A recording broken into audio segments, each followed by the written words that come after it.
Bueno, entonces, esta segunda parte de este bloque, si bien es cierto, el primero hicimos algunos acercamientos o recordatorios, mejor dicho, a la mejora continua. Y este capítulo también tiene un foco bien importante porque la metodología Seis Sigma está vinculada a la estrategia de la organización. O sea, todo proyecto Seis Sigma, y eso es algo que hay que tener en consideración, tiene que estar relacionado a algún eje estratégico de la compañía en donde se quiere implementar. ¿Ya? Y acá, a diferencia del Kaizen, por ejemplo, el Kaizen normalmente no tiene restricciones de aplicación. O sea, yo lo puedo aplicar a cualquier empresa, independiente de cuál sea su tamaño. Porque es una metodología que se, digamos, se enfoca en que sean mejoras fáciles de implementar, que no impliquen grandes costos y no hay exigencias, digámoslo así, en el uso de herramientas estadísticas. Por lo tanto, no es una restricción la competencia, el conocimiento que tengan los trabajadores de estas herramientas estadísticas. A diferencia de Seis Sigma, que yo no puedo aplicarlo en cualquier empresa. Si no tengo números, si no tengo datos, y si no tengo el expertise, el conocimiento de cómo son los pasos, es muy difícil que se pueda implementar, por ejemplo, en una empresa muy pequeña, donde a lo mejor la gran parte de sus trabajadores no tienen una base teórica, digamos, en estadística o en la metodología de Seis Sigma. Entonces, es una de las características. La otra característica, como les decía yo, es que tiene que haber un vínculo con la planeación estratégica. Y si no hay planeación estratégica, entonces no puedo llegar y meterme a implementar Seis Sigma. O sea, debo definir un orden y una planificación. Y acá yo quiero recordar un poco de qué se trata la planificación estratégica dentro de cualquier compañía en general. O sea, este es un recordatorio en administración de empresa, por allá ya hace un par de años lo vimos, no sé si se acordarán, recién llegando a la universidad, el segundo ramo de carrera creo que es administración de empresa. De hecho, este año hice administración de empresa con los alumnos de esta generación y todavía no conocen la universidad, pues, ¿eh? Imagínense. Han estado toda su carrera online. Así que es bien extraño para ellos. Va a cumplir casi un año y todavía no han ido al campus. Entonces, el concepto de planificación, para que lo recuerden, ¿no es cierto? Hablamos de anticiparnos, prepararnos, en general, ¿no es cierto? Definir objetivos, metas, resultados. O sea, tener claridad, las políticas, procedimientos, presupuestos. Así que hay varios procesos que están involucrados. O sea, hacer una planificación dentro de la organización no es algo, digámoslo así, fácil, sencillo, rápido de hacer. Es un proceso que requiere tiempo, requiere, ¿no es cierto?, un compromiso de la gerencia. Así que el proceso de planificación. Eso respecto a la planificación. La parte estratégica, en este caso, está apunta a tratar de lograr un objetivo. O sea, la palabra estrategia, y como ustedes pueden visualizar ahí, está asociado a ganar. A ganar viene del arte de la guerra y el famoso libro de Sun Tzu. Y es un grupo, un conjunto de objetivos, ¿no es cierto?, de tal forma de que las organizaciones alcancen sus metas, eso debería decir, y también qué es lo que quiero hacer como organización. O sea, son varias decisiones que la organización tiene que ir tomando. Hay distintos tipos de planificación estratégica o distintos niveles, ¿no? Estamos hablando del nivel corporativo, que es el nivel más estratégico, en qué negocios la empresa se va a desenvolver. Después tenemos a nivel de negocio, en este caso, cómo queremos competir. Aquí vienen las definiciones de la misión, por ejemplo, los planes de cada área. y a nivel funcional, que es un nivel de planificación más operacional, más táctico, ¿ya?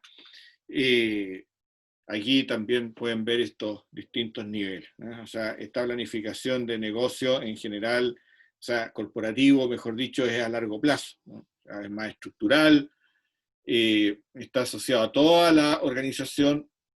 Después toda la planificación estratégica se baja a una planificación táctica. Esa planificación táctica es a mediano plazo. Cuando hablamos de plazos aquí, generalmente los planes estratégicos, las organizaciones lo hacen más o menos de cada 4 o 5 años, ¿no? 4 años es como un plazo que en general las medianas empresas utilizan bastante en hacer su planificación estratégica.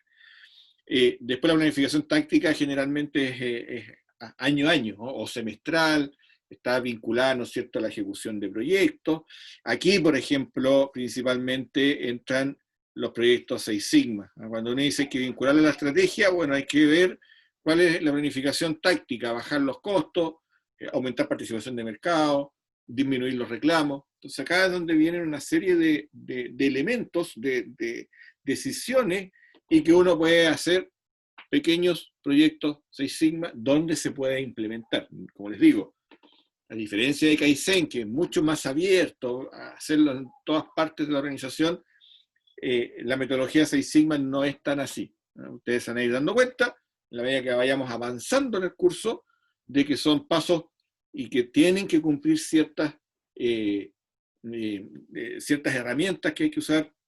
Hay que ser bien riguroso en estos pasos. O sea, el paso 1 es vincular el proyecto Seis Sigma a la estrategia de la compañía. Eso es un elemento importante y por eso estoy recordando este concepto de planificación estratégica. Y hay una planificación operativa que es el día a día, que es el programa de producción, que es la planificación semanal, ¿no es cierto? Una planificación a corto plazo, a eso se refiere. Entonces, para que tengan en presente, hay distintos niveles corporativos, perdón, me moví, corporativo, ¿no es cierto?, que estamos hablando a nivel de negocio, ¿no? O sea, la planificación a largo plazo.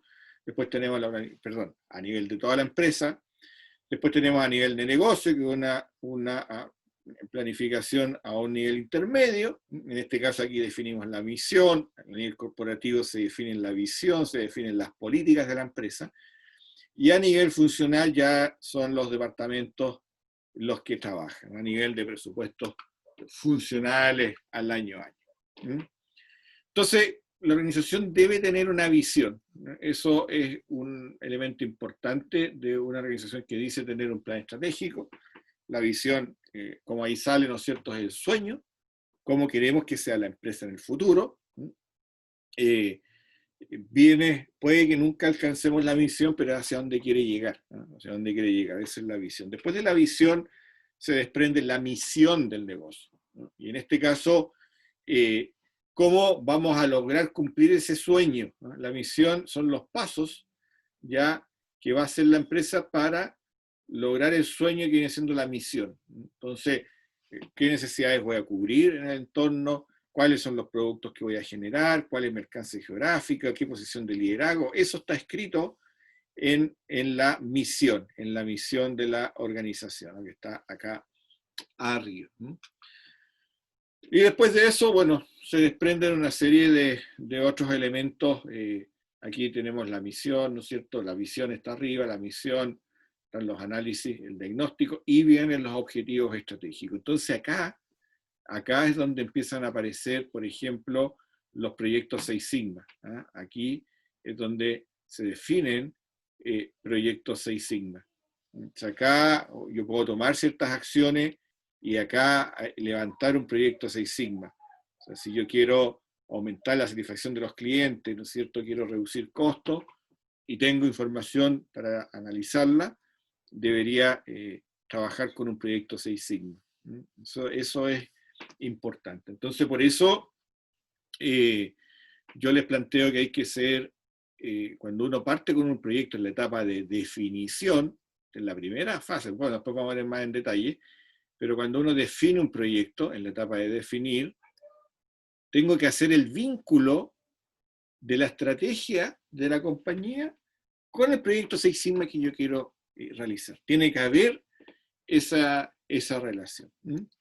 Bueno, después de cada acción que yo quiero lograr están los objetivos estratégicos. Como les digo, aquí hay un objetivo estratégico, en este mismo apunte, yo no lo voy a ver, pero pueden revisar más adelante cómo se definen los objetivos, la metodología SMART para definir un objetivo, ¿no? Eso ténganlo presente para sus trabajos de título también.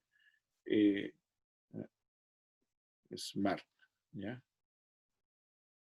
Que sea el objetivo tiene que ser específico, tiene que ser claro, tiene que ser medible, ¿ya?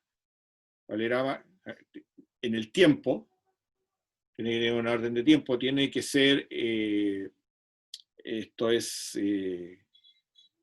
real, tiene que ser un objetivo alcanzable, esa es la palabra, tiene que ser un objetivo alcanzable, y tiene que ser el RRR, se me fue lo que era el R, ¿alguien se acuerda de los objetivos SMART? Específico, medible, alcanzable, tiene que tener plazo, realista. Y tiene que ser realista, ese era el R. Tiene que ser realista el objetivo en el sentido de que yo lo pueda alcanzar y no ser un sueño. ¿Ya? Entonces, bueno, nosotros acá cerramos la unidad 1 y yo no quiero hacer todavía la actividad. Vamos a colocar una actividad en aula que va a estar vinculada al apunte y esta la van a poder desarrollar durante el día de mañana. ¿Por qué? Porque va a estar relacionado solamente a lo que hemos visto de aquí hacia atrás. Entonces van a hacer algunas preguntitas de selección múltiple que va a estar en aula para que ustedes las puedan responder, cosas muy sencillas. Solamente esto de acá es un check a que ustedes vimos la unidad 1 y que de alguna manera hay conceptos básicos que se manejan. ¿Ya? Así que eso lo vamos a revisar mañana. Bien, no sé si hay alguna consulta hasta acá. ¿No? No, profe. No, profe. No, profe. Ya, No, profesor. ya, por favor, gracias. No se olviden de esto, gestión estratégica es importante. O sea, tiene que haber el vínculo de la metodología con la gestión estratégica.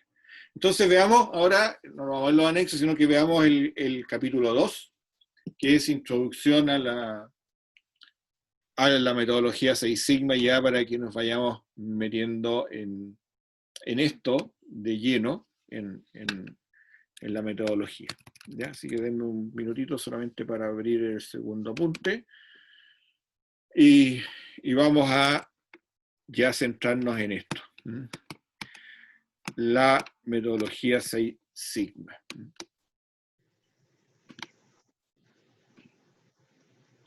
Bien, ahí están viendo, ¿no es cierto?, la lámina de la metodología. Esto ya es, va a ser siempre necesario, ¿no es cierto? Déjenme ver. Vamos a ver si...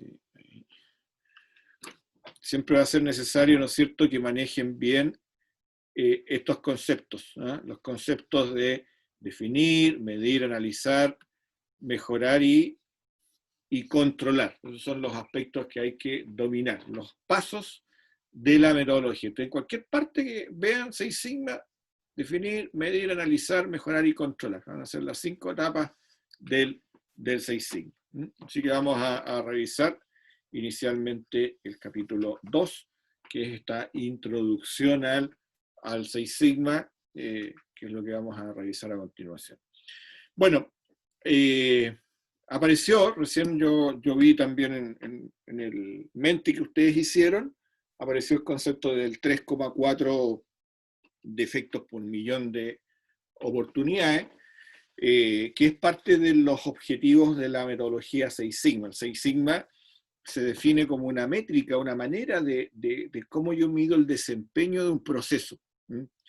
¿Cómo mido yo el desempeño de un proceso? De tal manera de ojalá llegar a no tener productos fuera de especificación. O sea, lo que se plantea acá, servicios fuera de especificación. También es una filosofía de trabajo, ¿no? Lo que hablábamos recién, es la mejora continua, es el otro concepto que hay detrás. Está apoyado en la metodología de Mike, definir, medir, analizar y mejorar, y con herramientas estadísticas de apoyo. Esto es clave, o sea, el uso de herramientas estadísticas. Acá es donde son elementos que tienen que dominar. La meta del 6 Sigma es llegar al casi cero defectos, por un tema de descentramiento de la distribución que trabajamos. Se habla de que el 6 Sigma es 3,4 defectos por millón de oportunidades. O sea, se escribe de esta manera el 3,4. Déjenme cambiar la pluma mejor. Acá. Está lento ya. Escribiendo lento el lapicito. 3,4 defectos se escribe DPMO, ¿ya? DP millón de oportunidades. Defectos por millón de oportunidades. Ese es el numerito que ustedes tienen que manejar. Y después les voy a explicar por qué 3,4 y no, por qué no 0,00189 partes por millón aparece ahí centrado, y aquí dice 3,4 partes por millón descentrado en 1,5 sigma. Eso ahí lo vamos a ver gráficamente. Un poco de historia. Esto no es tan nuevo, o sea, en la práctica el concepto estadístico que hay detrás de la metodología de 6 Sigma data ya de hace varios años atrás, a más de unos 3 siglos, más o menos, un poquito menos, cuando Gauss habla de la curva normal. Ese es el concepto estadístico que hay detrás. Después, bueno, nos pegamos un salto bastante grande hasta el siglo pasado, a principios. Shewhart, ¿se acuerdan de Shewhart? Habla del concepto, como concepto de calidad, de más o menos 3 sigma. Dentro de un rango de tolerancia, hay la distribución normal, ¿cierto? Plantea que si los datos están dentro de esta distribución, nos vamos a encontrar que dentro de más o menos 3 sigma hay un 99,67% de unidades que están dentro de esa desviación. Eso también es el concepto de calidad que se manejaba en esa época. Después ya en los años 80 aparece Motorola y a través de, bueno, aquí hay varias personas, el concepto de mejorar 10 veces en todos los esfuerzos para satisfacer los clientes, o sea, la meta, una meta numérica. Y es este señor, Michael Harry, a quien se le atribuye la creación de la metodología 6 Sigma. Esto no nace en Japón, esto nace en Estados Unidos. Ojo, el 6 Sigma nace en Estados Unidos. Y Motorola se hace bastante conocida porque justamente es quien logra generar grandes ahorros en los años 80 usando la metodología 6 Sigma. Así que eso para que lo tengan en consideración. El año 88 gana el premio norteamericano, que se llama Malcolm Baldrige, en primera calidad. ¿Ya? Y bueno, dentro de la estrategia era usar la metodología 6 Sigma, reducir los errores. Después en los años 90 se hace bastante conocida también porque se implementa en General Electric la metodología y también logra ahorros muy relevantes y logra salvar a la compañía de alguna inminente quiebra en esa época. Después ya aparecen los modelos de gestión de calidad en la época de los 90, ustedes los conocen, y en el año 2000 aparece este concepto, el Lean Six Sigma, que no es más que la suma de dos metodologías. Por un lado, la metodología Lean, que habla de eliminar el despilfarro, eliminar las pérdidas que hay dentro de la organización, y la metodología 6 Sigma, que habla de bajar la variabilidad en los procesos. Se juntan esos dos conceptos, eliminar el desperdicio innecesario, por un lado, y por otro lado 6 Sigma, que es bajar la variabilidad. Y bueno, también en esa época, ya en este siglo, hablamos de los sistemas integrados de gestión, el concepto de sustentabilidad, responsabilidad social, que es en lo que hoy día también estamos. Entonces, en ese contexto más o menos se ha ido moviendo la metodología Six Sigma, se ha mantenido a través del tiempo, bueno, más o menos lo que pasa con la ISO 9001 también, pero a diferencia de la ISO 9001 que se va revisando, en realidad esta metodología es bien estricta, o sea, usa herramientas que son mucho más antiguas que el nombre de la metodología Six Sigma. Entonces, a tener en consideración, la metodología Six Sigma habla de 3,4 efectos por millón de oportunidades. Aquí está nuestra distribución normal, aquí está nuestra curvita de distribución normal. Este número de efectos está basado en que los datos se comportan como una distribución normal, y lo que yo les planteaba que lo que hay que tener en consideración cuando hablamos de Six Sigma, y es uno de los primeros errores, es que el proceso tiene que estar contenido dentro de más o menos 6 sigma a cada lado. O sea, acá hay 6, o sea, en realidad esta es una curva, aquí deberían ser, y aquí deberían ser 6 sigma. Cuando hablamos de la metodología 6 sigma, a la derecha más y a la izquierda menos 6 sigma.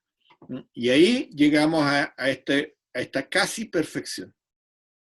Casi perfección. ¿Por qué? Bueno, porque la distribución normal, acuérdense que es una curva que es asintótica, nunca va a tocar el eje, por lo tanto va a haber siempre una pequeña esquina, digamos, una pequeña colita que va a salir de la especificación. Ahí está la ecuación que uno trabaja. Después esto lo trabaja uno con tabla y no es tan difícil de entender. Bueno, esto es lo que veníamos viendo anteriormente en el capítulo 1.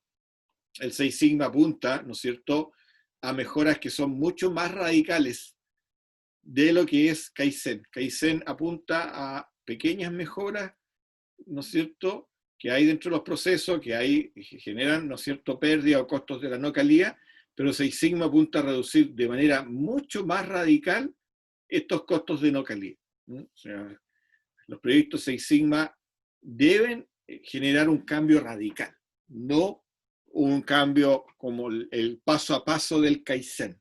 No, el 6 sigma tiene que ser mucho más brusco y tiene que notarse, incluso algo que no le he comentado, tiene que verse reflejado en términos financieros. El 6 sigma tiene que verse reflejado en términos económicos. Aquí un proyecto Kaizen podría uno plantear, por ejemplo, de que vamos a mejorar la seguridad de los trabajadores o vamos a mejorar el ambiente laboral. ¿Ok? Y puede entrar en un proyecto 6 sigma, un proyecto Kaizen. Pero 6 sigma lo que va a exigir es que, oiga, si usted quiere hacer un proyecto 6 sigma, dígame cuánto va a ahorrar la compañía. En cuánto va a disminuir los costos de no calidad. ¿Ya?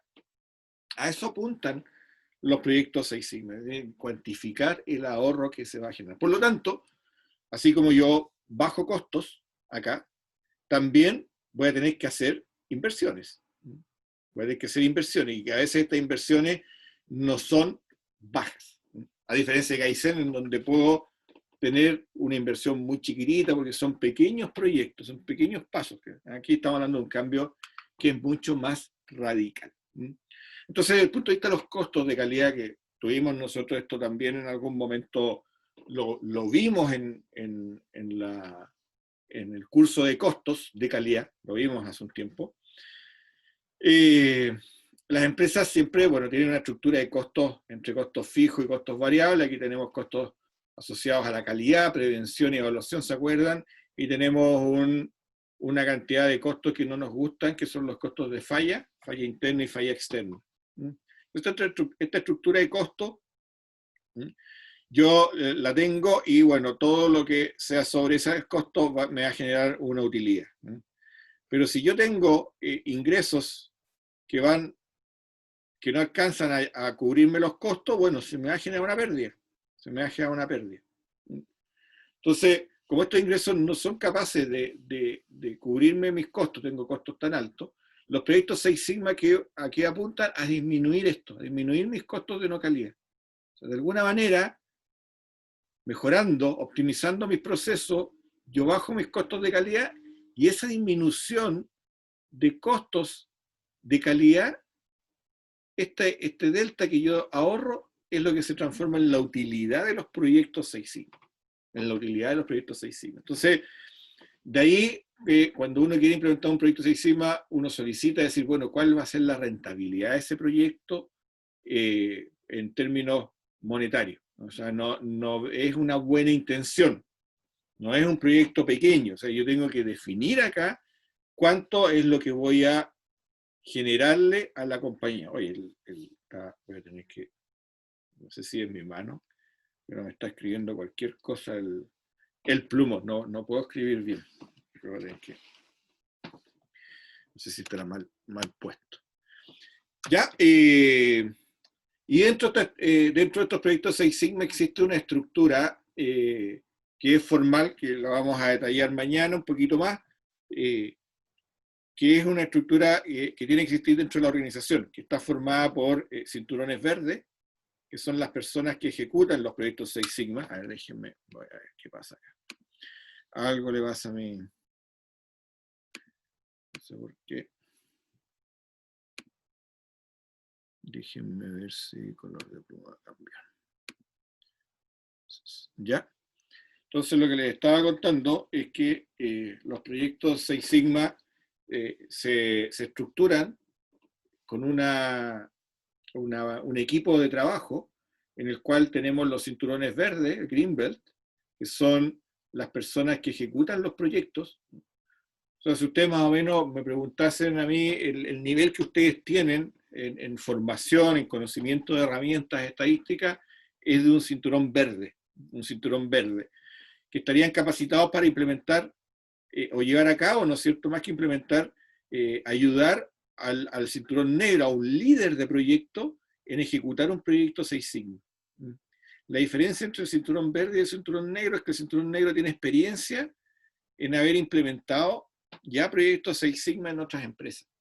Esa es la diferencia que hay, y ellos lideran los proyectos, ¿no? Lideran cada proyecto Six Sigma entre una empresa, y los cinturones verdes van realizando las mediciones, conocen de herramientas estadísticas, identifican las herramientas básicas de la calidad, y ese es el equipo principal que apoyan los proyectos Six Sigma, en los Black Belt y los Green Belt. Y luego tenemos ya personas dentro de la organización que asesoran principalmente, los directores Six Sigma, 21 horas. Los champions o campeones de cada proyecto, que eventualmente tienen una función ahí, ya sea dentro del área, a veces son gerentes de finanzas, otorgan los recursos, van monitoreando cómo funciona el proyecto, ¿no? Y bueno, están los gerentes generales dentro de la empresa, o el gerente general o directores que de alguna manera tienen la visión completa de la organización. Pero acá, esta es la base importante, ¿no? Y generalmente existen personas desde afuera, Master, Black Belt, que también ayudan a orientar los proyectos, a que se esté ejecutando bien la metodología. Eso también es importante, porque acá se pueden cometer errores que son conceptuales. Eso también es un elemento importante. Bien, vamos a revisar el fundamento estadístico que hay respecto a la metodología Six Sigma. Esto se basa principalmente, ya les decía, en la distribución normal. Trabajamos con variable aleatoria continua, o sea, la distribución normal toma valores infinitos, ¿no? Si nosotros, por ejemplo, nos medimos nuestra estatura y colocamos los datos, lo podemos hacer luego, podemos darnos cuenta de que la estatura es muy probable que se comporte como una distribución normal. ¿Qué significa eso? Que va a haber un promedio, ¿ya? El 50% de los datos está a la izquierda del promedio y el otro 50% de los datos se encuentra a la derecha del promedio. Tienen una desviación estándar. Y eso yo lo puedo simular en el tiempo. Si los datos se comportan como una distribución normal, yo podría decir que esos datos no tienen datos atípicos, o que el proceso está bajo control. Y además de eso, yo digo, mire, este proceso se va a comportar así en el futuro. Ahí tenemos nuestra distribución normal, y una manera de facilitar los cálculos es trabajar con la distribución normal. Esto nosotros creo que lo vimos en el curso de costos de calidad, no sé si se acuerdan. ¿No? Cuando nosotros calculábamos el costo de no calidad, ¿se acuerdan? Nosotros decíamos, ¿cuánto hay acá en este lado? Y aquí colocábamos una especificación, un límite de especificación. ¿Ya? Entonces, si nosotros conocíamos el promedio de los datos medidos, aquí era el MU, el promedio, mi límite de especificación superior era este, y conocía la desviación estándar de los datos, esto que está acá, ¿ya? Yo sacaba un valor de Z, y con el valor de Z yo sabía qué porcentaje quedaba a la izquierda de mi especificación. Por lo tanto, la diferencia de este porcentaje con el 100% me da esta colita. Eso es lo que vamos a trabajar principalmente. Nosotros lo vimos cuando había que calcular el costo de no calidad. Si no se acuerdan, ahí vamos a refrescarles un poco la memoria. Así que esta es la distribución normal estándar que se utiliza para hacer más fáciles los cálculos. Después el Minitab hace todo esto. Ojo con eso. Bien, veamos un ejemplo de este cálculo, ¿no es cierto?, bajo el supuesto de la distribución normal, para conocer, por ejemplo, las primeras métricas de 6 sigma que uno utiliza esto, el porcentaje de defectuosos que tiene un proceso. ¿Qué tenemos que hacer acá? Fíjense, vamos a ver si logro escribir bien en el espacio acá está en blanco. Tenemos un transporte, ¿no es cierto?, ferroviario, que tiene una media y una desviación estándar. Dice el tiempo promedio entre la planta de la producción y el puerto de embarque es de 90 minutos con una desviación de 6 minutos. Entonces, en el contrato de transporte se pide que la empresa ferroviaria debe demorar 90 más o menos 6 minutos. Entonces la pregunta es, ¿está cumpliendo con la especificación que me dirían ustedes? Con esos datos les voy a dar 30 segundos para que le echen un vistazo, a ver si logro. Denme un minuto, a ver si puedo. Ya, entonces tienen que tener cuidado acá con esto que está acá. Este viene siendo el mu, que serían 90, y el sigma, que serían 6. De acá, estos valores. En cambio, lo que está acá abajo, la especificación, lo que me está diciendo es lo siguiente, mire, el límite de especificación superior es 90 más 6, o sea, es 96 minutos. ¿Ya? 96. Oh, ya se me puso lento el lápiz. Vale por 96. Y el límite de especificación inferior, ¿ya? En ley, en control estadístico, seguramente lo deben haber visto, el límite de especificación inferior es 90 menos 6, o sea, esto es 84. Exacto. Ahora, con esto, si yo simulo, yo asumo que los datos del tren se comportan como distribución normal, ¿ya? Entonces yo voy a tener una curva acá, una curvita, hoy se me está dibujando pésimo el lápiz, ¿ya? Donde tengo yo mis, acá tengo mis especificaciones, ¿ya? 84, aquí, 84, y los números feos y una Excel mejor, parece más fácil, y 96. ¿Ya? Entonces, ojo, lo que me dice el dato a mí, lo que me dice el dato que yo recogí, lo real es la curva, es esto. Todo esto que yo estoy marcando acá. Todo esto que estoy marcando es la curva del proceso. Por lo tanto, al tener una desviación de 6 minutos, no necesariamente me dice que va a llegar justo acá el tren, sino que me dice que esa desviación estándar, al comportarse como distribución normal, puede haber un porcentaje que se escapa hacia cualquiera de los dos lados. Y ese porcentaje yo lo puedo calcular con esta relación. Y esta relación sería aquí. Yo quiero saber qué porcentaje, por ejemplo, está a la derecha del límite de especificación superior, de aquí para acá, por ejemplo. Si yo quiero saber cuánto es ese porcentaje que está ahí a la derecha, yo coloco aquí en el X los 96, ¿ya? Menos el promedio, que sería 90, y dividido por el sigma, que serían 6. Como son números fáciles, fíjense, 90, que es, perdón, 96, que es mi límite de especificación superior, ¿ya? Menos el promedio, que sería 90, me da 6. O sea, mi Z, sí. En este caso mi Z sería igual a 6. 1. Ah, 6 dividido por 6. Claro. 1. Igual a 1. Y si yo voy a la tabla de distribución normal con el 1, acá, yo busco mi Z, aquí está el Z, y busco 1. 1. Y eso a mí me da 84,13. Si es que no me falla la vista. 84,13 significa que de aquí a la izquierda hay un 84,13% que queda del límite de especificación superior siempre al menos infinito. Por lo tanto, acá, al otro lado, ya habría un 15,87%. ¿Sí?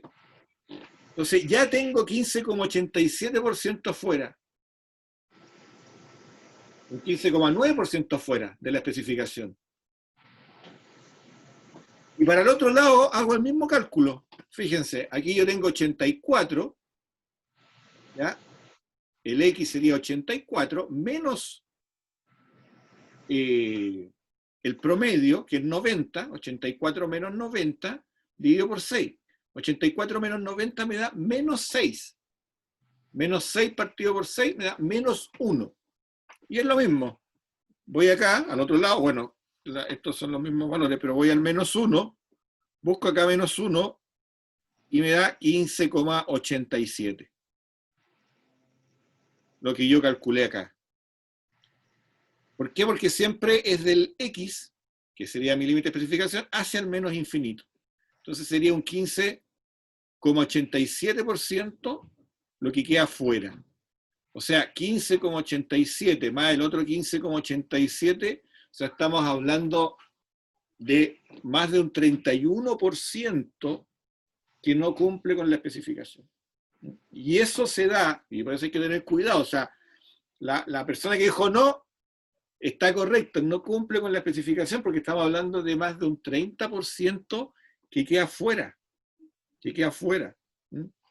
Y eso ocurre, como les digo, porque en nosotros acabamos de hablar en términos de distribución. El promedio y la desviación estándar son variables de una distribución, y esta desviación estándar, este sigma, no es lo mismo que la especificación, no se confundan.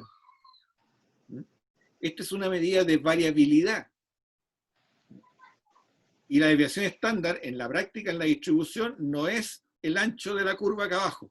La desviación estándar es un valor que se calcula justo en la distancia entre el promedio y el momento en que la curva cambia de tendencia. O sea, viene como tanta curva que con el coronavirus, viene bajando, y de repente cambia la curva, la guatita, y empieza a, como, no es que vaya a crecer, pero cambia de tendencia y se empieza a hacer mucho más al infinito, ¿no?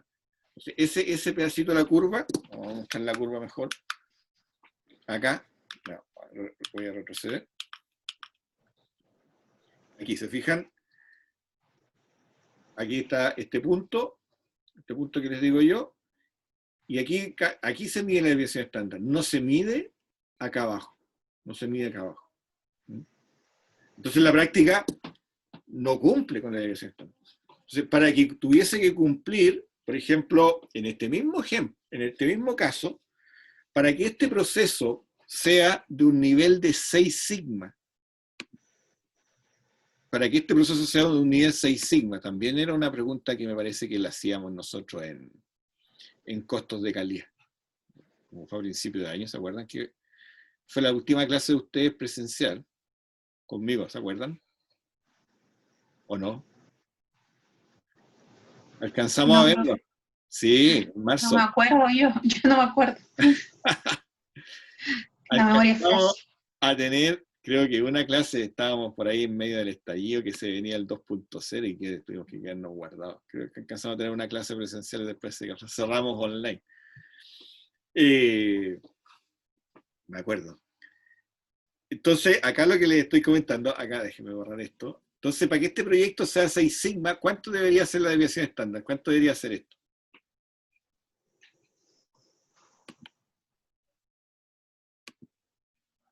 Si yo quisiera asegurarme un proyecto 6 sigma, aquí es un secreto, no un secreto en realidad, pero lo que tienen que lograr es que, acuérdense que el 6 sigma, ¿qué es lo que busca? Bajar la variabilidad, bajar la desviación estándar, siempre bajar. Entonces, debería ser tal el sigma que esté contenido 6 veces dentro de la especificación o tolerancia. O sea, para que el proyecto sea de 6 sigma, yo debería medir 90 en promedio y, en este caso, 1 minuto. 1 minuto de variabilidad, porque si es 1 minuto de variabilidad, yo aquí reemplazo 1, ¿no es cierto? Reemplazo 96 acá, menos la media, que es 90, me da 6. 6 dividido por 1 me da 6. Voy a 6, acá. Voy a 6, el z igual a 6, ¿se fijan? Y ahí tengo un 0,9, que es 99,9999999, que sería lo que está justo. Aquí vamos a ver si puedo hacerla bien ahora. La curvita. Entonces, acá, si yo aquí tengo mi límite de especificación, de aquí para acá sería el 99,9999%. ¿Ya? Siempre hacia el menos infinito, ¿no? O sea, este X va a ser cualquier valor que yo coloque y me va a calcular siempre al menos infinito, por lo tanto, yo aquí tengo que calcular el 1 menos esto. Y si me da 99,99999, 1 menos eso es lo que queda fuera, que en este caso sería casi cero. Casi cero. ¿Ya? Así que tengan presente este tipo de ejercicio porque finalmente es más conceptual, teórico, pero que en la práctica se utiliza. Se usa para calcular esos niveles de porcentaje que esté, digamos, fuera de la especificación. Y acá otro elemento importante que hay que tener en consideración, que es, ¿por qué 3,4 de efecto? ¿Por qué no? Porque acuérdense que yo les decía que era 0,0000 algo. Pero también en costo de calidad lo revisamos. La curva que yo estoy trabajando con el ejemplo anterior dice 99, 90 más menos 6. La especificación está justo en el medio del promedio. El promedio es 90 minutos y tiene una desviación estándar de 6 minutos. Y la especificación es 90 más menos 6. Entonces, la mitad de la especificación me calza justo con el promedio, por lo tanto tengo un proceso que está centrado. La línea roja acá. Está centrado el proceso. Está justo en el promedio. Bueno, esto en la práctica Motorola, cuando hicieron los ejemplos de Motorola, notaron de que no era así, que había, el proceso estaba, no se daba con esta curva siempre centrada en el promedio, centrado en la especificación. O sea, la especificación estaba acá, ¿no es cierto? Y coincidía con el promedio, el medio, la mitad de la especificación coincidía con el promedio, eso en la práctica no se daba. Detectaron de que había una desviación de 1,5 sigma, que podía ser a la izquierda o podía ser a la derecha, a cualquiera de estos dos. Entonces, como detectaron eso, al haber esta desviación, ahí efectivamente al correrse la curva, ya sea a la izquierda o a la derecha, siempre hay que tomar un lado de la especificación, Dependiendo del proceso, salen los 3,4 defectos por millón de oportunidades. ¿No? Eso es el esquema. Cuando eso ocurre, ¿no? O sea, cuando yo me muevo, ¿no es cierto?, hacia el 6 sigma, ojo, 6 sigma como especificación. 6 sigma como especificación, no el 3 sigma que aquí aparece, que era la medida antigua de calidad. Ahora, claro, alguien me dirá, pero así es re fácil, pues si yo muevo la especificación para acá, es lógico, o sea, lógicamente que van a caer más productos y van a cumplir más productos dentro de la especificación. Bueno, eso no es tan así porque la especificación me la da el mercado. Estos son valores que me da el mercado. O sea, si me dicen que me tengo que demorar más o menos 6 minutos, yo tengo que ajustar el proceso a que ojalá tenga la variabilidad más pequeña para que cumpla con la especificación. O sea, yo lo que tengo que atacar acá es esto. Es que la desviación estándar del proceso, eso es lo que yo puedo mejorar con los proyectos 6 sigma. O sea, por eso siempre se habla de bajar la variabilidad. ¿Por qué? Porque en la práctica los límites de especificación me los van a dar.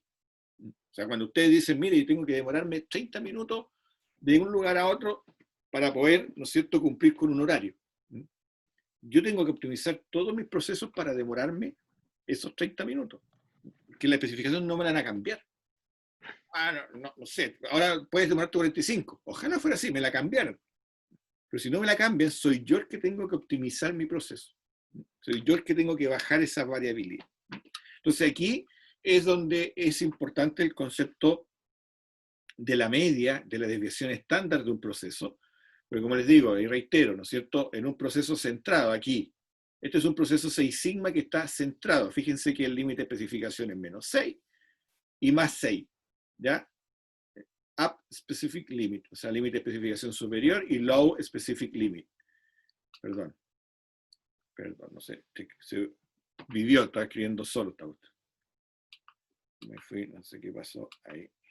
Ya. Ahí.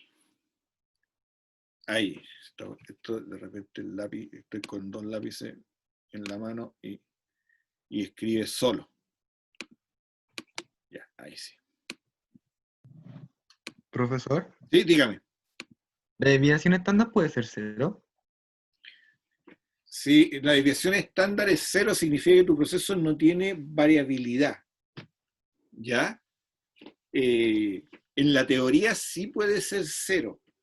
En la práctica es casi imposible que sea 0, porque siempre hay una variabilidad inherente al proceso. Yo lo ejemplifico, por ejemplo, con el caso cuando tú viajabas, por ejemplo, de Santiago a Viña del Mar, el tiempo que te demorabas en pasar por el peaje. ¿Ya?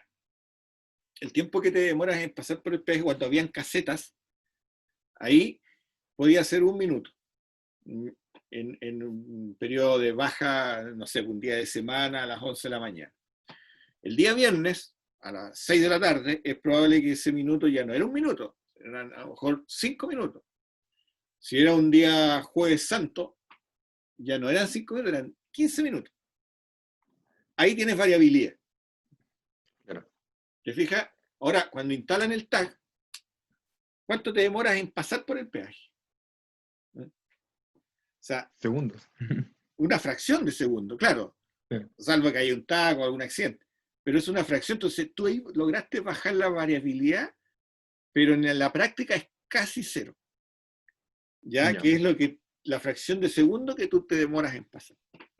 Ahora, eso, acuérdense, y ahí está la lectura que tienen que leer, que yo lo mido con este valor, con el famoso, ¿se acuerdan de este indicador?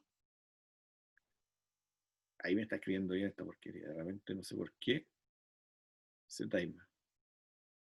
El CP. ¿Se acuerdan o no? Sí.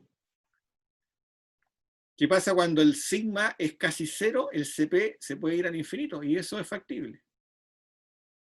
Eso es factible. Con el ejemplo anterior, acuérdense, teníamos 96 acá,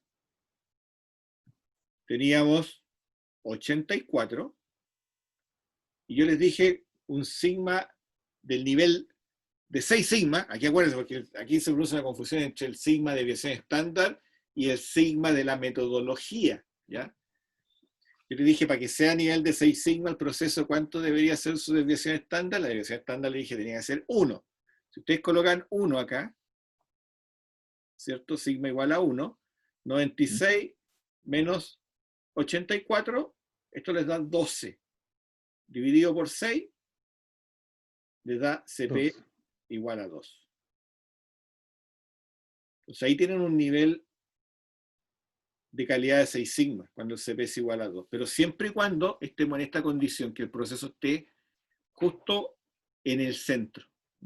Pero como esto es un poco utópico, porque es teórico, en la práctica el proceso siempre va a tener una variabilidad que es inherente. O sea, tú por mucho que mejores, por ejemplo, tu ruta de tu casa al trabajo todos los días y sabes que te demoras, por ejemplo, 53 minutos, nunca te vas a demorar 53 minutos exactos, 0000.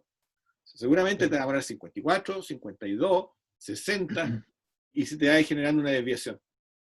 ¿Ya? Sí. Lo más óptimo que llegue, lo más cercano a cero, ideal.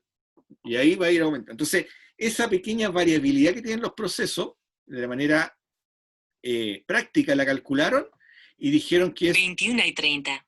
1,5 sigma. Dijeron, miren, todos los procesos siempre van a tener una desviación en torno a la especificación. Supongamos que en una panadería dice, mire, usted tiene que colocarle una cantidad de sal al pan, vamos a inventar, ¿no es cierto?, de 50 miligramos, bla, bla, bla, más o menos 3, ¿ya? Miligramos de sal. Si yo saco muestras de pan y empiezo a ver cuánto tienen, va a ser difícil que justo coincida con la mitad aquí. Que tengan 50, seguramente voy a encontrarme con 51, algo, o sea, siempre va a haber una pequeña desviación del centro. Y eso lo calcularon en 1,5 sigma. Y por eso, porque esta desviación es de 1,5 sigma, no es, el proceso no es tan perfecto y quedan los 3,4 defectos por millón de oportunidades. O sea, el proceso no está centrado, está desviado en 1,5 sigma. Este mismo ejemplo, si yo lograra descentrar el proceso, el promedio, el sigma sigue siendo igual. Lo que cambia en este caso, el CP va a seguir siendo igual. Lo que va a cambiar va a ser el otro indicador que teníamos nosotros, el CPK.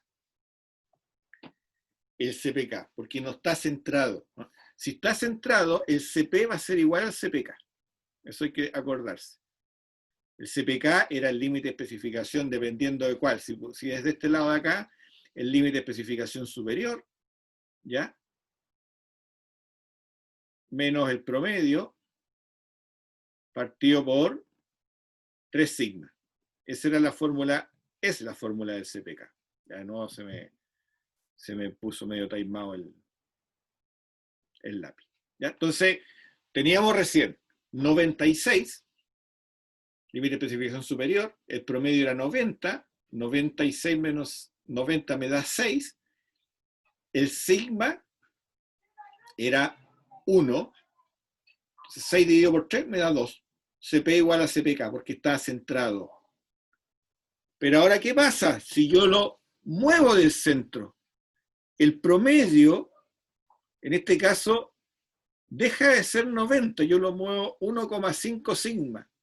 1,5 sigma, si mi sigma es 1, es 1,5, por lo tanto ahora el promedio es 91,5. Estoy haciendo cálculos mentales, así que 91,5. Entonces si ustedes multiplican acá, o sea, hacen la resta, 96 menos 91,5, eso les da 4,5. 4,5 dividido por 3. ¿Cuánto le da eso? 4,5 dividido por 3. Eso da 1. CPK da 1,5. 1,5. Entonces, ahí tienen el proceso 6 sigma en la práctica, descentrado 1,5. ¿Qué es lo que está acá abajo? Perdón, aquí. ¿Se fijan? Esto que está acá.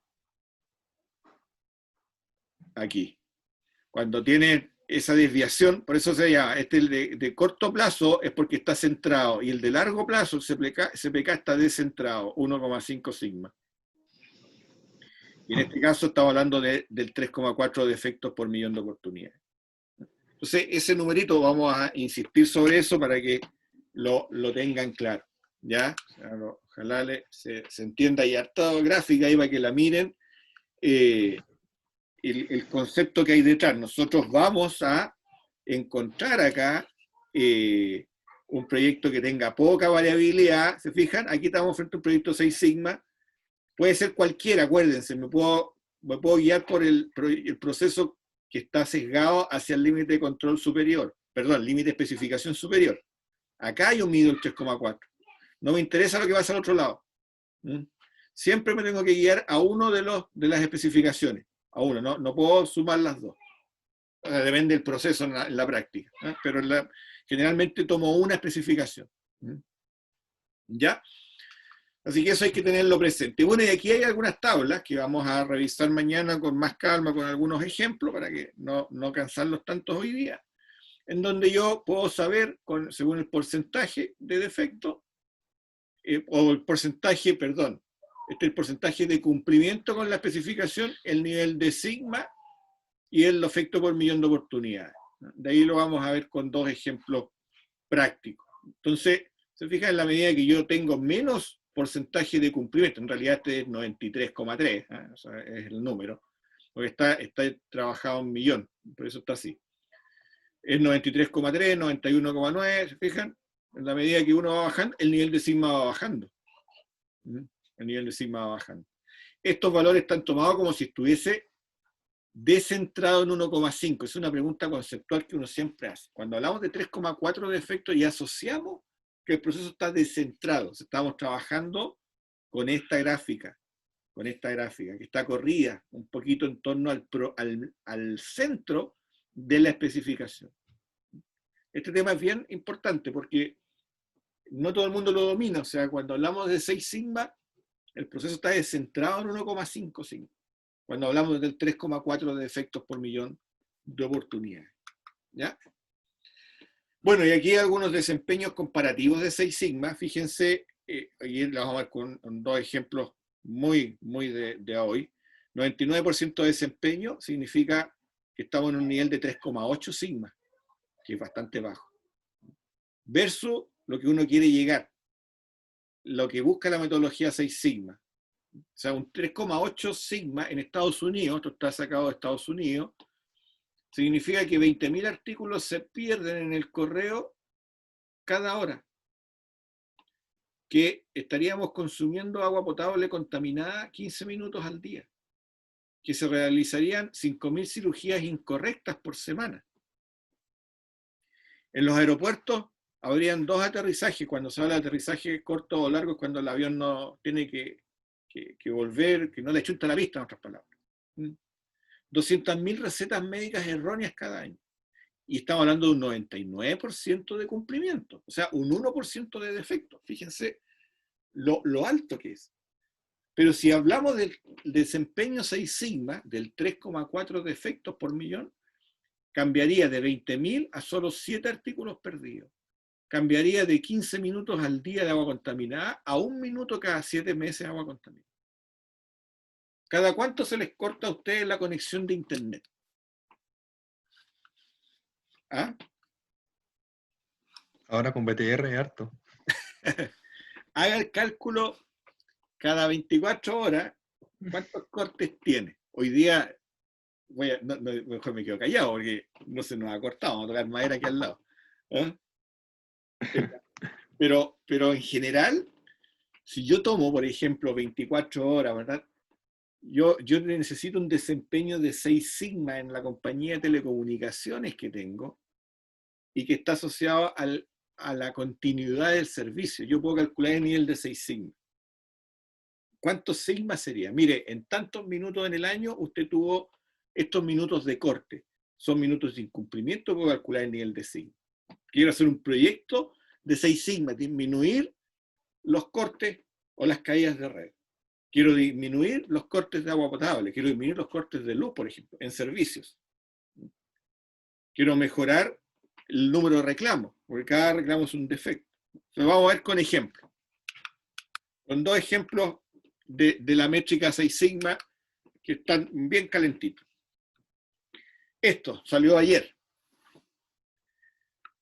Contraloría detecta que sitio de comisaría virtual entregó más de 2.000 permisos a personas con COVID-19.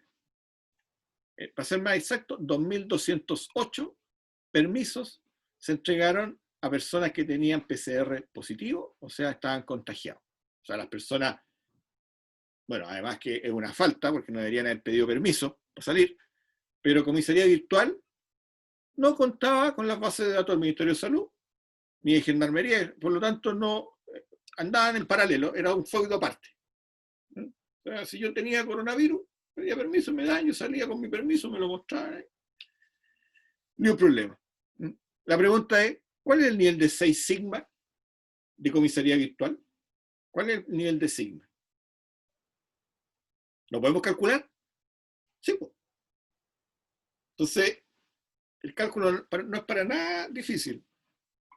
Entonces, ¿qué me dicen de los 2.208? ¿A qué les suena? ¿Mucha gente, no? ¿Poca? ¿Qué me pueden decir? ¿Sabían de esta noticia, no? No, No, no sabían. Está fresquita, no. es de ayer. A la primera lectura, cuando leen lo que está ahí en negro, ¿qué les dice eso? ¿Está bien o mal? Bajo la situación que estamos, está mal, pues, profe. Está mal, está mal. Claro. Entonces ahora ustedes vamos a pensar objetivamente, vamos a pensar en nivel de sigma. Vamos a pensar en términos de sigma. ¿Qué hago yo?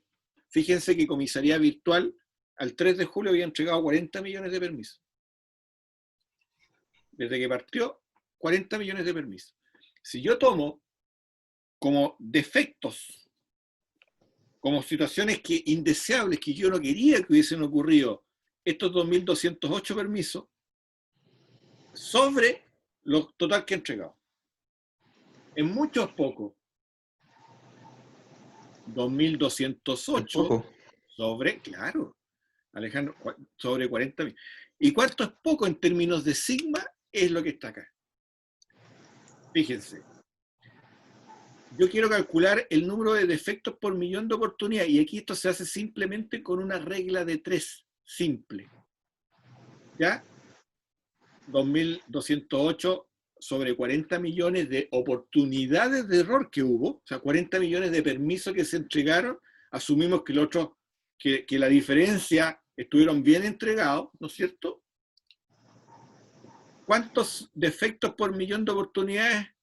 Este numerito, con regla de 3, lo transformo en 55 defectos por millón de oportunidades. Ese es el nivel de sigma de comisaría virtual. ¿Ya? O sea, un 0,0055% de error. O en otras palabras, un 99,9945% de permisos bien entregados. De permisos bien entregados. ¿Ya? Si eso yo lo llevo con esta fórmula, que la vamos a ver más adelante también, esto me calcula el nivel de sigma del proceso, logaritmo natural del defecto por millón, calculé los 55 defectos por millón, lo coloco acá, estos 55, me da que el nivel de sigma de comisaría virtual es 5,37, o sea, casi 6 sigma. ¿Se fijan?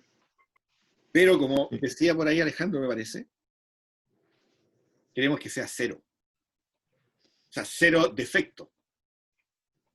¿Ya?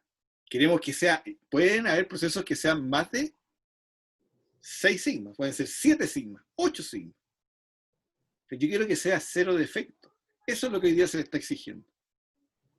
¿Eh? O sea, tampoco es que, digamos que la noticia impacta, pero objetivamente, desde el punto de vista técnico que estamos analizando nosotros, bajo estos supuestos, un montón de otros supuestos, o sea, igual hay un montón de otros permisos que se podrían haber mal entregado, qué sé yo, pero el nivel de sigma del proceso es bastante bueno, 5,37.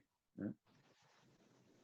Eso estamos hablando, ¿no es cierto? Esto es lo que nos entrega la regla de 3, y aquí hay una tabla que es la que yo les mostraba más adelante, que también, si yo voy con el 99,99 que está acá, 45, estoy por acá, en una tablita, y eso me da aproximadamente, como les digo, entre 40 y 70 defectos por millón de oportunidades. Entonces ahí calculamos una métrica de 6 sigma actual. La métrica es de la metodología. Ahora, claro, lógicamente, bajo la situación, esto es como decir, mire, en la aeronáutica nosotros usamos mucho esta métrica con el número de fatalidades aéreas. Hoy día, lamentablemente, se cayó un avión en India, 190 pasajeros, 191, no le dio más. Pero si yo mido la cantidad de pasajeros que vuelan al año versus el número de fatalidades, estamos hablando de niveles superiores a 6 sigma. O sea, la fatalidad en el transporte aéreo es muy baja, es casi cero. Pero cuando se cae un avión, el impacto es muy alto. Es muy alto. Y acá ocurre algo parecido. O sea, la cantidad de permisos que hay es muy grande. Pero ya saber que en el periodo más álgido de la pandemia, esto ocurrió entre marzo y mayo, si no me equivoco, no estaba ese proceso adecuado, no conversaban las bases de datos, genera mucho impacto, mucho impacto.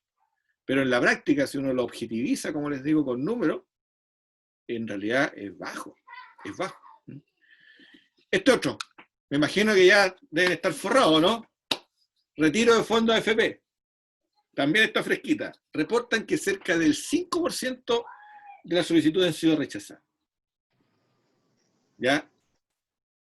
Se hicieron 7.600.000 solicitudes. 7.600.000 solicitudes.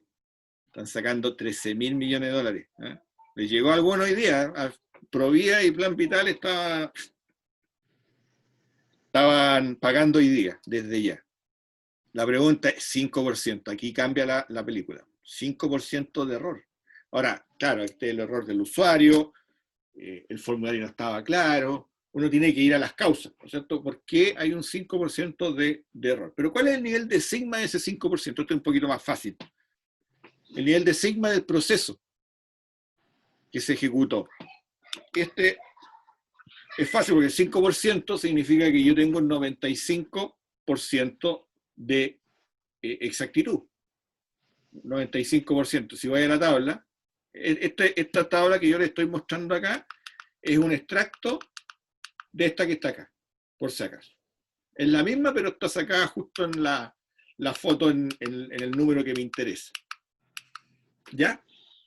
Entonces estamos hablando de que el proceso de retiro tuvo un nivel de sigma entre 3,1 y 3,2. Ahí estamos en ese rango, con el 95% de cumplimiento. ¿Fijan?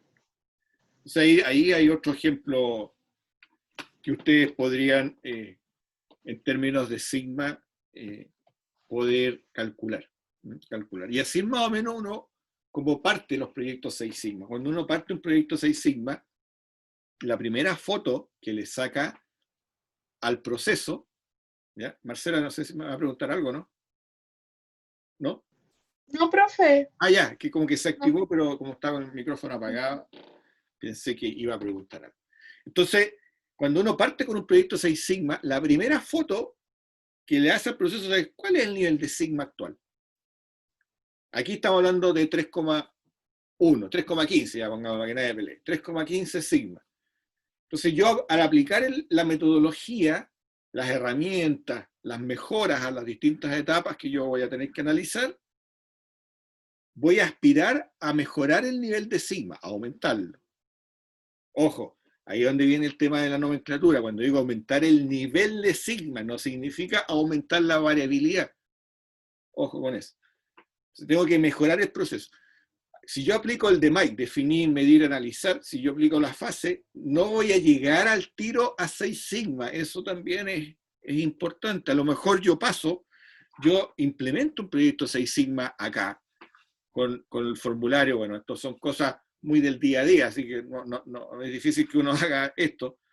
De aquí a 4 o 5 meses más ya seguramente todo el mundo va a haber sacado su luquita. Entonces, cuando yo digo, yo quiero llegar acá, a lo mejor con un proyecto 6 sigma a un nivel de 4,4. No tengo por qué, o sea, lo ideal es llegar a 6, está claro. Pero es como la visión de la empresa, o sea, puede ser utópico, es como el ideal llegar a 6, pero seguramente con las mejoras voy a poder llegar a 4,4. ¿Ya? Es muy probable que la comisaría virtual cuando partió, a lo mejor fallaba mucho más que actualmente. Y se han ido aplicando mejoras, claro, y pueden ir quedando cosas en el tintero que son difíciles de advertir, como por ejemplo, que la gente con coronavirus, sabiendo que sea tan descarada, que vaya a pedir un permiso de comisaría virtual para salir. O sea, eso también hay que tenerlo claro nosotros. O sea, una cosa es decir, es ineficiente, está mal diseñado, pero cuando hay gente también que se quiere pasar de lista, los sistemas a veces no son capaces de... O sea, si uno bien pensado, si yo tengo PCR positivo, no voy a ir a pedir un permiso, si sé que no puedo salir. ¿Se fijan? Entonces, bueno, pero tampoco es para justificar a los señores que programaron la aplicación, solamente es para poner el ejemplo, ¿ok? Poner el ejemplo. Ya, así que ahí tenemos. Bueno, nosotros para ir terminando esta parte, vamos a quedar con una tarea, no para que hagan ahora, sino que mañana yo les voy a dar tiempo a trabajar más en grupo durante el día. Aquí hay unas tablas que justamente miden lo mismo que estamos trabajando. Esta es la fórmula para medir el nivel de sigma, conociendo el defecto por millón de oportunidades, que es una métrica de 6 sigma. El nivel de sigma y el DPMO son métricas de 6 sigma. Son las fotos que yo tengo que sacarle a los procesos. O sea, como cuando nosotros vamos al doctor, el doctor nos toma la presión. Eso es una métrica que tiene el doctor para saber cómo uno está de salud. El doctor nos pesa, lamentablemente. El peso y la estatura, ¿no es cierto? Y saca otra métrica y nos dice si tenemos algún grado, ¿no es cierto?, de sobrepeso. Que lamentablemente, la mayoría, me incluyo, lo tenemos. ¿Ya? Entonces, son métricas para el doctor. Y nosotros como ingenieros también. O sea, con la metodología 6 sigma también que tenemos que definir esas métricas. Y para saber si el proceso está enfermo o no. Entonces, cuando uno dice, oye, tu proceso tiene un nivel de sigma de 1,2, o sea, muy bajo. Vamos a aplicar un proyecto de 6 sigma de tal forma de llegar a 3. O sea, allá apuntamos. Entonces tenemos que manejar estas métricas. O sea, así como, imagínense un doctor que no sepa tomar la presión. Un ingeniero que no sepa calcular el nivel de sigma del proceso. Bueno, obviamente hay procesos que es más difícil calcular el nivel de sigma, no es tan sencillo como pescar un termómetro o un aparato y medir la presión a una persona. Pero por lo menos debemos conocer que existen estas métricas. O sea, ustedes como futuros ingenieros tienen que tener claro que hay métricas para medir los procesos, y en el caso de 6 sigma, el nivel de sigma, los defectos por millón de oportunidades, el CP, el CPK, son métricas importantes. Así que tengan presente eso. Se me activa el Siri parece, no sé si fui yo o un celular, pero sonó. A veces cuando uno está hablando, se me prende el tablet como que le estuviese hablando al tablet. Es como raro. Ya, hoy tengo el pelo largo. Bien, entonces, solamente para ir terminando con esto, después podemos mañana repasar un poquito si es que he ido muy rápido, pero aquí fíjense que tienen un proceso 6 sigma. Así se ve la variabilidad, esta línea roja punteada. Así se ve y fíjense que tiene la misma media, aproximadamente la misma media, que el proceso que está acá abajo con la línea negra, pero la variabilidad es lo que cambia. La variabilidad es lo que cambia, ¿se fijan? Entonces un proceso 6 sigma tiene una baja variabilidad. Hacia allá tenemos que apuntar. O sea, es como cuando nosotros queremos bajar de peso, en el peso ideal de cada uno. Nos dicen por ahí que son los centímetros de nuestra estatura. O sea, si yo mido 1,83 m, mi peso ideal debe ser 83 kilos. Esa es la... Si alguien mide 1,72 m, su peso ideal deberían ser 72 kilos. Entonces uno dice, oh, voy a tener que aplicar mejoras al proceso, hacer dieta, salir a hacer deporte, comer menos, no sé, carbohidratos, menos dulce, qué sé yo, para poder cumplir, pero no va a ser de inmediato, ¿no? O sea, no de llegar en una vuelta a bajar 30 kilos, no. Va a tener que hacer, a lo mejor va a tener que implementar varios proyectos. En los procesos pasa exactamente lo mismo. ¿Ya? Acá hay otro ejemplo, estoy cerrando como hace 10 minutos que estoy cerrando la clase.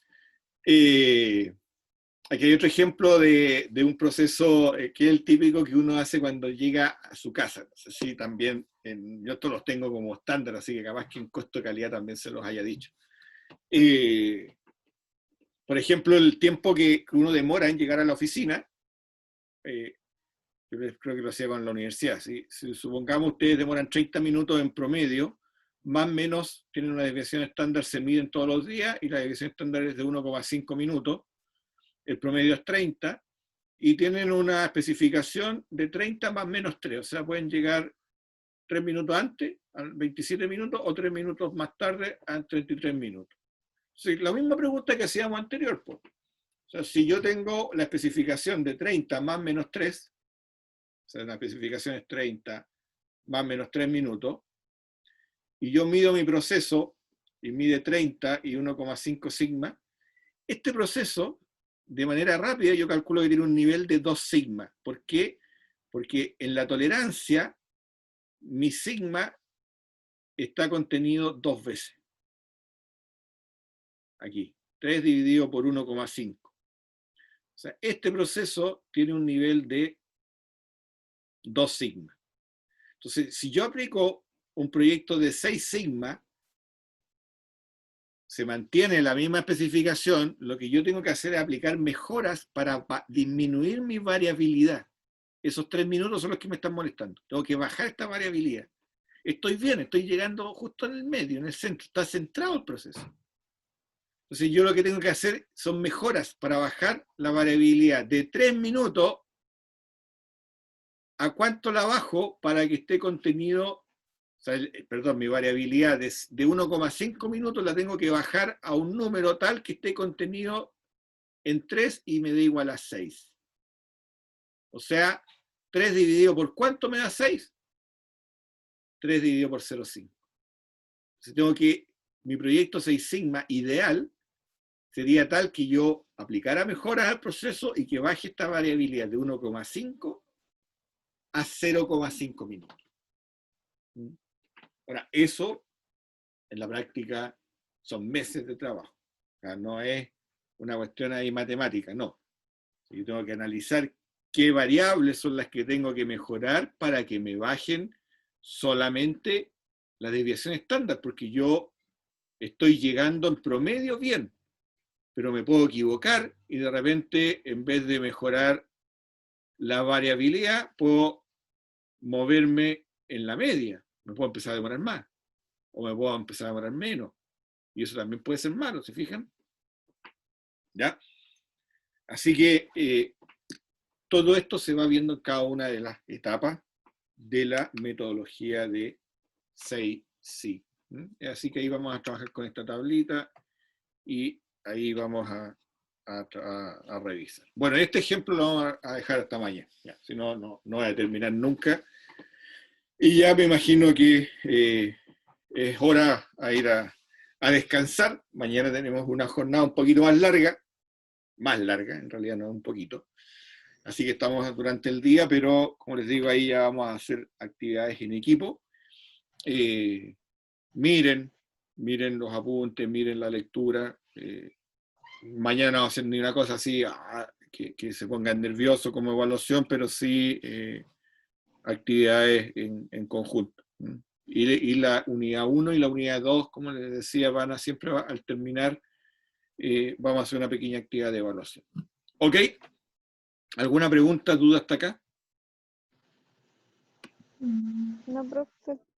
No, profe. Muy bien.